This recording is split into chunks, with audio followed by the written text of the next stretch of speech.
Cricket అంటే నాకు ఇష్టమే, కానీ మా తల్లిదండ్రులు మా ఇంట్లో ఒక రూల్ పెట్టారు. ఏ రూల్ పెట్టారో తెలుసా? Pray before play. వాహ్! Pray before play. ఆడు, క్రికెట్ ఆడు, మంచిది.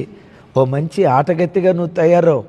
కానీ ఆటలు విజయాన్ని సాధించాలంటే, నువ్వు పోరాడుతున్న పోరాట భూమిలో నువ్వు విజేతగా నిలవబడాలంటే ఆటకు ముందు ప్రార్థన. విన్నారా ఈ మాట? ప్రే బిఫోర్ ప్లే.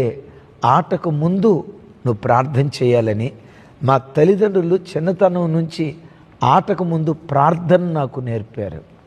తమ్ముడు, చెల్లి, నువ్వు ఏ రంగంలో ఉన్నా, ఏ రంగంలో నువ్వు పనిచేస్తున్నా, నువ్వు బ్రతుకుతున్న పోరాట భూమిలో నిన్ను విజేతగా నిలిపేది ప్రార్థన అన్న సంగతి నువ్వు ఎరిగేవా?